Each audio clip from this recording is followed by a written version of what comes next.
It is a pleasure to be here. I appreciate the opportunity to speak to you this morning very, very much about something that we are very excited about. We are thrilled at Mississippi Power Company. We are thrilled at the Southern Company to be a part of technological innovation that is the Kemper plant. After Ken and the governor's remarks and Harry Alford's remarks earlier this morning, I thought what I would do is just show a short film and then sit down. They pretty well covered everything that I was going to talk about. So if you will excuse me, I may get a little deep in the weeds and go into a little bit more detail about the plant as we talk more about it. I was looking at the mission statement of the Southern States Energy Board earlier this week, and I want to just very quickly read what it says. It says the mission is to enhance economic development and the quality of life in the South through innovations in energy and environmental policies, programs, and technologies. It's hard to imagine a better way to fulfill that mission than to build something like Kemper. Kemper is a product of the R&D facility, the proprietary R&D facility that Southern Company has had in Wilsonville, Alabama for many, many years. We've developed any number of technologies out of that research and development facility. We are the only public utility in the country that has its own proprietary R&D facility. Most of what we've done at that facility has been around pollution control equipment. As a result of the technologies that we've developed there, we've saved our customers hundreds of millions of dollars over the years after the installation of those pollution control devices. We're very, very proud of that. Kemper is the thing we are most proud of, the Kemper technology, and we're going to talk a lot about that. We're also working, you should know, on technologies that will make what we've done at Kemper even better. We continue those efforts. They're ongoing. They're very promising in terms of what might be done. The governor talked about it. Others have talked about it. We've got to preserve the ability to burn coal in this country if, in fact, we are going to have the kind of energy policy that we need, if we're going to have economic development in this country, if we're going to have energy security in this country. Cannot overemphasize how important that is, and that is truly what Kemper is all about. Before I get into the detail, we prepared a short video. I will tell you in the beginning and I will tell you at the end, unless you've actually been to Kemper and toured Kemper, you cannot appreciate Kemper. It is hard to describe. I can't do it in words. We're going to try to do it in pictures and a few words for a few minutes for you right now. So let's roll the video. In 1860, the nation's first levee system was built on the Mississippi side of the Mississippi River. It was born out of a need to secure and protect life and commerce. Building the levee took decades to complete and millions of dollars to construct. It stretched 300 miles and protected towns and people who lived there, all while providing opportunities for those areas to grow and prosper. 100 years later, it was known around the world that you can't go to the moon without first stopping in Mississippi. Mississippi's Stennis Space Center played a critical role in the Apollo project, as it did later for the Space Shuttle program. From managing the mighty Mississippi to taking man to the moon and the International Space Station, Mississippi has led the way in technology development. Today, the world has another, perhaps even more critical need. It needs safe, clean, reliable, and affordable electricity to meet its insatiable appetite for energy. The U.S. Energy Information Administration projects the world's energy consumption to increase more than 50% by the year 2040. And in the Southeast, over the next 20 years, it projects as much as a 25% increase in energy consumption. The technology being used at Mississippi Power's Kemper County Energy Facility will help America and the world meet its future energy needs, cleanly and efficiently, using one of the world's most abundant energy resources, coal. Increasing the use of new technology to unlock the world's natural resources to help meet these demands is a priority. Today, the Kemper County Energy Facility is helping to show how technology can be focused on a problem for the betterment of the world. And Mississippi is once again leading the way in new technology. this time in the area of energy production. Using lignite coal, an abundant resource that is relatively untapped for electricity production, Mississippi's Kemper County Energy Facility represents the type of revolutionary technology that can help meet this growing need in a highly efficient and environmentally responsible manner. Today, tremendous progress continues as the 6,000 workers on site work towards the 2014 completion of the project. The plant's fuel supply of Mississippi lignite coal will come from the now operational Liberty Mine, located adjacent to the site. The first fire of the combustion turbines was a success and will help the facility produce electricity once fully operational. And we recently connected the turbines to the electric grid. The Kemper facility will use 2 combustion turbines coupled with a steam turbine to form the combined cycle unit. A combined cycle unit is among the most efficient forms of generating electricity for large-scale power production. One of the facility's most critical components, the gasifier, is completely installed and being connected via piping to the remainder of the facility for testing later this year. The Kemper facility is a major milestone in the U.S. Department of Energy's collaboration with industry to research, develop, and deploy technologies that use our abundant coal resource in more efficient ways while producing significantly fewer emissions, particularly carbon. The facility's technology will achieve this goal. At least 65% of the carbon dioxide emissions will be captured and injected underground to extract another critical Mississippi natural resource: oil. At the same time, the carbon dioxide will remain underground, which is expected to minimize its impact on our environment. Like any new technology, the Kemper County Energy Facility has faced some challenges. And just like the workers that built that first levee or those who helped put man on the moon, these Mississippi workers are blazing a trail. They know they are working on something significant, not just for their neighbors in Mississippi, but for the world.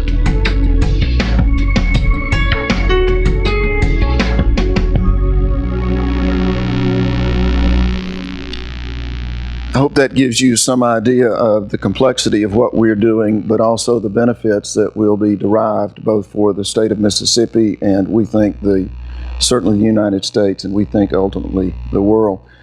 Governor, I meant to mention that while you were up here earlier and all the energy that you had around energy, I thought about maybe taking you on a trip to Wilsonville and figuring out a way that we could bottle all the energy that you have around all this, and maybe we could have a new source of energy that we could use. We could light them up and use to generate electricity. That would be a wonderful thing. Kemper County is a state-of-the-art coal gasification facility. Someone said earlier, coal gasification, I think it was Harry, said coal gasification is not new. It has been around for at least 100 years. He mentioned the Germans used it to convert coal to gasoline when they ran out of gasoline in World War II. There are today on the market 5 other technologies that you can go to the market, 2 companies that have developed coal gasification technologies. They are working all over the world and working successfully. So when people tell you that coal to gas is not workable, it's just untrue. The unique thing about our technology, the proprietary nature of our technology, is the ability of our technology to burn low-rank coals like the lignite that you saw in the movie. It is critical to what we are about here in Mississippi, to proving this technology and taking it again around the United States and around the world. We know it will work. It has worked at the Wilsonville facility for now over 20 years. We've got over 20,000 hours of operational experience with that technology. 21% of those 20,000 hours it has run on lignite, and much of that lignite has been Mississippi lignite from the Kemper County facility. This plant will be the cleanest coal plant in the world when it comes online. It will have the footprint of a natural gas plant. How will it run? If there is an analogy, it will run like a nuclear plant. It has high upfront capital cost, just like a nuclear plant does. It has extremely low energy cost and will have extremely low energy cost over the 40-year life of this plant. North American Coal is our coal contractor. We own the lignite that is being mined from around the Kemper plant. We know what the price will be over that 40-year period, unlike, as the discussion has been today, the unknowns around where gas prices might go. We hope they'll stay low. I'll talk about that in just a minute. But we'll know over that 40-year period what those lignite prices will be, and they'll be about $1.25 to $1.50 per million BTU, as compared to gas prices, as has been mentioned today, of around $3.80 to $4 a million, and certainly higher across the world. I want to talk briefly about the lignite and the abundance of the lignite. There is 4 billion tons of lignite reserves in the state of Mississippi. You saw the map up there that shows where those lignite deposits are. We have in our area of interest around the plant about 31,000 acres that we have looked at, know that there's enough lignite there to run our plant. There's 600 million tons of lignite in that 31,000 acres. We need 170 million tons to run the plant. So we've got over three times what we need, and can run that plant, if it were able to run, for over 120 years, just to give you an idea of how much there is out there. There's an abundance of lignite and low-ranked coals across our country. I saw a statistic the other day that there's 800 years of lignite reserves in North Dakota alone. So it is an abundant resource, an abundant natural resource, a low-cost natural resource that, when we prove the Kemper technology at Kemper County Energy Facility, can be used again across the United States and the world, something that we're very excited about. We are taking water from the city of Meridian, their waste treatment plant. We're piping it 30 miles north to the site of the plant. That water will be used for steam. It will be used for cooling. It will be a zero discharge plant. None of the water that we take from the plant will be discharged into any streams or underground or anywhere else. Kemper County is not just an electricity producing, and somebody mentioned it earlier, 582 megawatts of electricity will be produced, low-cost energy to the consumers of Mississippi Power Company, both retail and wholesale. But it is also a chemical plant, and it is an oil-producing plant. We will, as a byproduct of the plant, produce ammonia and sulfuric acid. Those byproducts will be sold into the commercial market. We have contracts for takers to take everything that we can produce from that perspective. It is also a CO2 producing plant. You heard we will capture 62% of the CO2. That's about 3 million tons a year. Every ton of that we can be produced will be sold into the market. The governor talked earlier about the massive CO2 pipeline infrastructure that exists in this state. We will be taking advantage of that. We've already completed construction of the pipeline that will tie into that massive infrastructure. As a result of the CO2 that we produce at the Kemper facility, 2 million barrels of oil annually additional will be produced in the state of Mississippi. 2 million barrels extra will be produced as a result of what we do at the Kemper facility. We are an oil production plant as well, something again that we're very proud of, and an added benefit to the construction of the Kemper facility.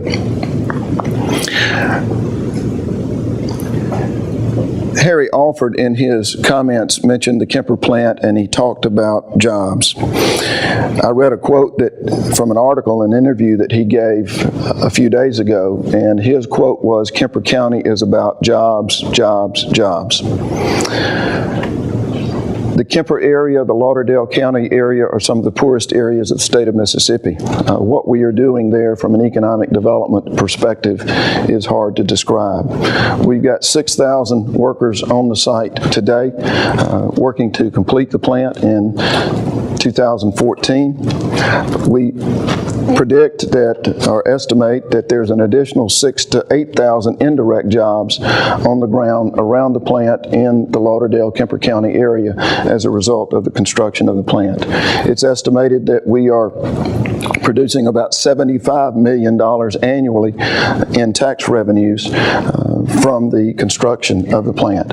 Once the plant is online, we'll have 300 permanent workers on the site. We estimate that there'll be about 700 indirect jobs that will be associated with the operation of the plant. The tax revenues, we estimate, and we've done a study, we estimate will provide about $30 million on an annual basis to the Kemper, Lauderdale County areas. Not insignificant at all. Someone mentioned earlier on the panel the fact that coal plants are closing all over the country and that it was coming to the South. It has come to the South. Those of you who are from Georgia know that Georgia Power Company is in the process of closing about 16 units in the state of Georgia as a result of environmental regulations. It is the closure of those coal plants and old coal plants on the Mississippi Power Company system, plus growth on our system, that is the cause for and the need for the Kemper facility to be built. In 2009, we went to the Public Service Commission to look at what are the needs of Mississippi Power Company in terms of adding baseload capacity. We had not added a baseload unit to the Mississippi Power Company system since the late 1970s, early 1980s, the Daniel Units 1 and 2 that are located just down the road here in Pascagoula. We had a need for new baseload capacity. The Commission, as it's supposed to do, Southern Company, Mississippi Power Company, as we are supposed to do, look for the best way to provide for the baseload capacity needs of our customers. We looked at every alternative. We are huge believers, and several people have mentioned it today, about an all of the above strategy. We do not believe in, we think it is negligence on our part to put all our eggs in one basket, be it gas, be it coal, be it nuclear, be it renewables. We want to look at everything. We want to have a diverse portfolio of generation available to us. Our CEO calls it all the arrows in the quiver. The President calls it an all of the above strategy. I would submit to you that with regard to coal and gas, I sometimes question how serious he is about that strategy. But we have had support, certainly for the Kemper facility, from the DOE over the years. We appreciate that support very much, and we've had a lot of support for the Kemper facility from other agencies in the federal government, and we appreciate that very much as well. But we looked at all of our alternatives, and it really came down to whether we ought to build a gas plant or build the Kemper plant. And a lot of work went into numerous hearings, extensive discussions with the commission staff. At the end of the day, on two different occasions, the Public Service Commission voted that the Kemper plant was the better alternative. It voted that way primarily because of fuel diversity. If we had built gas, as some would suggest that we should have, if we had built gas, we would be as much as 90% dependent upon natural gas to fuel our electricity needs to serve our customers. That is a bad strategy. You are subject to the volatility that we've talked some about here today in the gas markets. We all hope, and I should add, that gas prices stay stable over a long period of time. History would dictate otherwise. The fracking technology that we talked about today, we think we have the opportunity to stabilize the price of gas for some period of time, and we indeed hope that that is in fact the case. Southern Company, to give you some indication of how we feel about natural gas, is the third largest purchaser of natural gas in the United States. We have gone in the last 4, 5, 6 years from predominantly a coal burning utility. 5, 6 years ago, we were probably about 70% coal. Today, we're about 45% gas, about 35% coal. The rest would be nuclear, hydro, and renewables. So we have done almost a complete 180. We have got what we think is one of the best balanced portfolios across the energy industry. When gas prices go up, we can turn our coal units on. When gas prices come down, we burn the gas. We burn the cheapest energy that we have available to us. When Kemper comes online, it will be, along with the nuclear units, the cheapest energy that we have available on our system. It will burn 24 hours a day, 7 days a week. We don't want gas prices, as I said, to go up, but there are threats out there, and many of them have been mentioned here today around regulations, environmental regulations, about demand, about LNG exports. There are many things that could happen that could cause the price of gas to become volatile again and for it to go up. And for that reason, we think it is the right thing for us to do, again, to diversify the portfolio that we have in Mississippi and build the Kemper plant. It is absolutely the right thing to do. Fascinating thing, we have had interest from all over the country. People are beginning to look around at the available fuels. You saw the statistic about the increase in demand for energy in the United States and the world. People are going to have to add capacity. They do not want to add only gas, so they are looking at other opportunities. I want to mention one other thing, that from a gas perspective and the need to diversify. I talked about how much gas we're burning.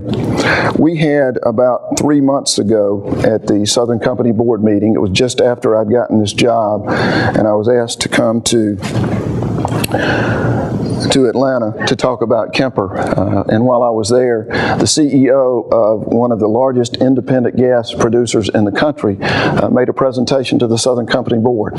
He did a wonderful job, a masterful job, talked about why, as we have talked today, that we think gas prices will remain stable for some period of time. But at the end of his presentation, he was asked by one of our board members, if you were in our shoes and you were having to add capacity, would you add only gas? He quickly flipped to his appendix in his PowerPoint presentation and showed the infrastructure of gas pipelines and the gas storage that exists in this country. He showed how it builds up during the off-peak periods and how quickly it comes down during periods of high temperatures, heat, or cold temperatures, very low and cold weather. He looked us in the eye. He said, I would absolutely not build only gas. He said, if you do, the lights will go out. So a natural gas CEO sitting in the room with us saying you need a balanced portfolio. That is who we are. That is what we are about. That is why we are building Kemper. The interest from across the U.S., as I was mentioning just a few minutes ago, has been tremendous. We've already had one group of public service commissioners come to visit Kemper. We've got another group coming in the end of this month. There was, and I want to show you another very quick video, there was a meeting of the Atlantic Council. It's a think tank in Washington, D.C., and energy types from all over the world were in attendance at that meeting. The focus was on carbon capture and sequestration. The true focus of the meeting was the Kemper technology. And I want to show you this video just very quickly to give you some idea of the interest from not only from a domestic perspective, but from an international perspective in what we are doing in Kemper County, Mississippi. Let's roll that tape if we could.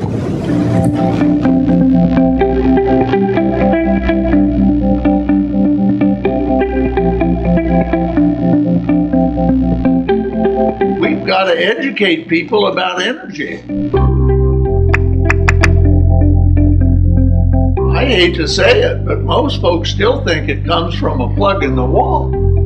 The roundtable is focused on access to energy. 20% of the world's population lack access to electricity. Energy security. You just can't foresee the kind of conflict that's going to evolve if we don't find a way to get electricity to all of the citizens of this planet. and environmental stewardship. If too much carbon dioxide is emitted to the atmosphere, prosperity will be threatened by climate change. This forum was specifically focused on coal. Coal and fossil fuels are a mainstay. The point of the roundtable really was to take a look at the Kemper CCS project in Mississippi. It's a large gasification project that Southern Company has taken on. In the process, they will be capturing CO2 that would be coming off of the gasifier, and that CO2 will be used to produce oil in some of the fields that have since been abandoned. CCS is the only technology that can help mitigate CO2 emissions from fossil fuels at a large scale. So it's important not only to address CO2 emissions from coal, but also natural gas and industrial sources as well. Some people have advocated we use one kind of energy, renewable, which might be solar and wind, or use natural gas because it's generally clean. But the smarter people are saying we need to keep diversification, we need to maintain the infrastructure we have today. What you want to do is you want to have a system that operates no matter what the future looks like. Surely the price of natural gas can go up. Surely there can be shortages in oil. Anybody that understands investment knows diversity is a good thing. We can go down a road that natural gas is our only fossil option, or we can go down a road where we try to preserve the options. You should not consider the source of the energy, you should consider its climate performance. So it shouldn't be coal and natural gas, it should be what's its carbon footprint per kilowatt hour. What's being done in Mississippi has such application for other countries around the globe. China, in terms of the statistics, is consuming as much coal as the rest of the world combined. India, as we know, is poised to overtake the United States. And it's incredibly impressive that they perfected a way to burn low-rank coal, which is half the coal in the world, burning low-rank coal with the same low carbon footprint as high-rank coal and equivalent to natural gas. The projection is some 65% of greenhouse gas emissions will be reduced. The burden of leadership of the U.S. has always been that its investments and policies that seem to be very U.S.-centric have a massive implication globally. A lot of things are said about Mississippi, but very seldom do you hear the word innovators included in that. It is the scientists and the diplomats that make the deal. They deserve a tremendous amount of credit. But it is always the engineers that come up with the actual solutions. I'm very excited about people seeing us for who we are, innovators in energy and other production. The rate increases are going to be somewhere near what they were when they opened the last plant down in Gulfport. It's not exorbitant. I'm a ratepayer. I'm very excited about what we're doing in Kemper. We have a lot of jobs as a result, and paying a little bit extra for electricity is not going to be an issue with me, nor is it an issue with most of the people I represent. It's going to pay dividends down the road. I would agree with all the things that I've heard said so far. The diversity matters. The price could matter. The opportunity is real. The technology exists. The jobs are part of the picture. Those are all the positives. And on the other side, the skepticism is clear. The rate of change has been much too slow. And the investment, notwithstanding substantial funds provided by governments, the price has not come down to the point where it can compete yet effectively with alternatives. When we have the opportunity to invest, do we have the fortitude to invest in innovation? Imagine if you were to pause in carbon sequestration for 10 years and then you were given 2.5 years to accomplish it. How would that feel inside a company? It'd be chaos, it'd be trillions of dollars, there'd be lots of mistakes. Knowledge sharing is extremely important, and the first-of-a-kind demonstrations like Kemper will provide that learning curve to bring down that cost that allows us to do things better, faster, and cheaper for the future. The people in this room have a lot of power to influence the decisions. So it's not very often that there could be 50 people that could change the course of human history in a positive way for climate protection. I think it's fortunate that we have a utility with the engineering capability to solve the problem that's ready to accept that technology and show to the world that Mississippi can be a leader in clean technology.